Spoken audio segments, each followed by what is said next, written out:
여운운의 집 밖 세상여행.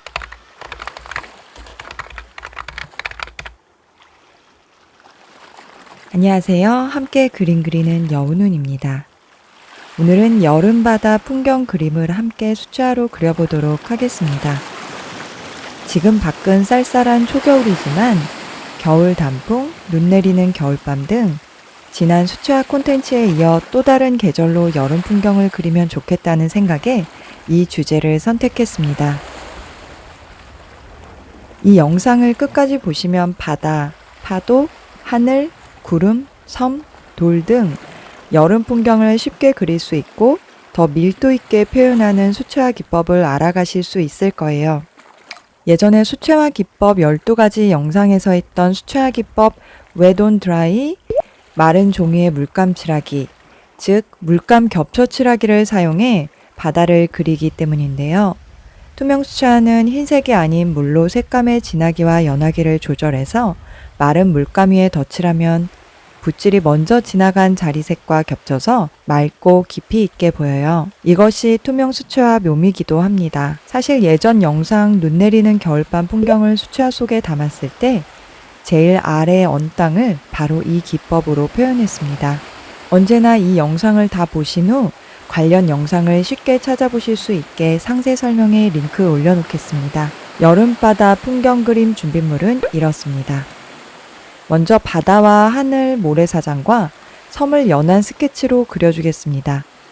저는 하늘과 바다가 맞닿는 부분인 수평선을 먼저 그어주고 섬은 외곽선을 따라 단순하게 표현해 줄게요. 약간 뾰족한 삼각형을 눕혀놓은 듯한 모습에서 조금 위가 솟은 듯한 모습이네요. 섬 아랫부분 다양한 모양의 돌이 있지만 돌 표현까지 어려운 분들은 생략하시고 하나의 흙더미라고 생각하면서 외곽선만 따 단순한 선 형태로 그려도 괜찮습니다. 하지만 앞으로는 점점 더 복잡한 사물을 관찰해 그려보겠다는 의지로 돌을 그리려는 에너지를 바다와 파도, 하늘에 대신 쏟아볼까요? 사진을 관찰해보면 파도가 약간 곡선형으로 모래사장에 들어오고 있습니다. 마치 이전 단풍나무 그리기 영상에서 작은 잎사귀들을 단순하게 표현하기 위해 나뭇잎 외곽선을 따라 우툴두툴하게 그린 것처럼 이 파도도 외곽선 모양이 작고 큰 곡선이 들어갔다 나왔다 하네요.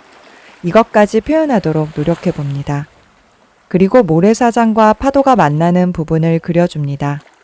바다 짙은 색감과 밝은 색이 어느 정도 부분을 차지하는지 관찰해 머릿속으로 어떻게 칠해줄지 상상하면서 연한 선으로 스케치해 줄게요. 나중에 내가 파도에 칠할 색을 어디에서부터 어디까지 칠해줄지를 전략적으로 계획하면서 말이에요. 모든 사물을 관찰할 때 가장 먼저 해가 어디에 떠 있는지를 생각해야 합니다. 빛이 어디서 오는지를 알아야 그림자 부분을 표현해 줄 수가 있고 사물 밝고 어두움을 표현해 입체감 있게 그려줄 수 있거든요. 제 생각에는 오른쪽 위에 해가 떠 있는 것처럼 보여요. 그리고 멀리 있는 산과 구름까지 그려주면 좋습니다. 이 과정이 복잡하게 여겨지는 분들은 산까지만 그리고 구름은 생략하셔도 좋습니다. 물감으로 칠하면서 구름 부분만 남겨주면 되니까요. 색칠 들어가기 전에 수채화는 마르는 시간이 필요하기 때문에 드라이로 그림을 말릴 수 있는 상황이 아니라면 물감이 마르는 시간을 미리 계획해서 칠해주는 것이 좋아요. 그리고 색이 가장 선명하고 밝아야 하는 부분을 먼저 칠해줘야 다른 색이 붓털에 안 묻어나 내가 그림에서 표현하고 싶은 밝음이 제대로 표현됩니다. 맑은 하늘을 관찰하고 가진 물감 중 가장 비슷한 색으로 표현해줄까요? 저는 미리 구름을 스케치해두고 구름 외의 부분에만 물과 물감을 많이 섞어 빠르게 칠했습니다. 오늘은 나중에 하늘에 바른 물감이 마르면 그림자 부분도 색을 넣어보려 합니다. 이제 푸른 바다를 가장 아래 밝은 색 부분부터 칠해볼게요. 에메랄드 빛처럼 밝은 색이 저는 없어서 제가 가진 파랑 중 가장 밝은 파란색과 노란색 혹은 레몬색을 섞어봤어요. 제겐 바다 색감의 노란 느낌이 있어 보여서요. 여러분은 여러분이 관찰한 대로 혹은 표현하고 싶은 색감으로 그려주시면 됩니다. 바다를 보니 중간중간 파도 때문인지 작은 그림자 부분이 일렁이는 듯 보여요. 그래서 짧은 붓터치 혹은 선으로 그 물결을 표현해 봤습니다. 이렇게 짧거나 긴 붓터치가 아직 익숙하지 않으신 분들은 이전 영상 수채화 12가지 기법에서 같은 색 그라데이션으로 한 번에 바다를 표현해 주신다면 빠르게 그림을 완성하실 수 있을 거예요. 대신 바다를 먼저 칠하셔야 하늘이 번지지 않을 거예요. 제 그림 역시 같은 색 그라데이션 같은 느낌으로 색의 옅고 진하기를 색 농도로 조절해 위로 갈수록 점점 진하게 색을 칠해줬습니다. 다만 물결 표현을 위해 붓터치가 굵기도 길이도 조금씩 다르게 해봤어요. 앞서 말씀드린 것처럼 바다를 밑에서부터 위로 칠해나가는 동안 하늘이 마른 것을 확인하고 바다에서 가장 위, 진한 부분을 칠합니다. 역시 물결의 흐름을 나타내기 위해 붓터치를 굵기와 길이를 조금씩 조절하면서요. 그리고 섬을 칠해주는데요.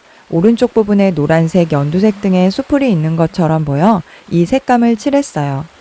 나무가 많이 모여 있어서 여기저기 색이 얼룩덜룩한데요. 저는 점점 연두색, 녹색, 진녹색 등으로 물감을 바르고 가운데 푸른색과 보랏빛 또는 돌도 칠해줄게요. 예술에는 정답이 없으니 자신의 눈에 보이는 다양한 색감을 나타내주면 됩니다. 섬 밑의 돌과 모래도 레몬색, 노란색, 황토색, 주황색, 갈색 등의 물감으로 빠르게 칠해줬어요. 그리고 마른 부분을 확인하고 더 묘사해주고 싶은 부분을 붓을 살짝 들어 얇고 섬세하게 그려줄 부분은 그려줍니다. 파도의 물결, 돌 그림자, 섬나무, 나뭇잎 표현 등등 말입니다. 특히 파도가 모래 위로 바람에 밀려가는 부분은 파도의 흰 물거품 밑에 그림자를 살짝 그려줘 봅니다. 섬 밑 파도 위에 솟은 바다 아랫부분은 물이 일렁이는 사이로 바위가 보이는 것처럼 연하게 바위색을 넣거나 바다 물결을 좀 더 진하게 표현해 바다 밑의 세계를 보는 이로 하여금 상상할 수 있도록 여지를 줍니다. 바다의 마른 부분을 가로선을 한 번씩 그어서 물결처럼 밑색이 겹쳐 보이게 덧칠해줍니다. 파도와 바다의 섬세한 색면 부분을 묘사해줘도 좋아요. 그리고 모래가 닿는 부분의 파도 아래 그림자를 파란색 물감을 살짝 붓끝에 묻히고 붓털물을 물통에서 빼주거나 팔레트 혹은 마른 걸레에 묻혀 충분히 물기를 쫙 빼준 후 섬세하게 묘사해줘 봅니다.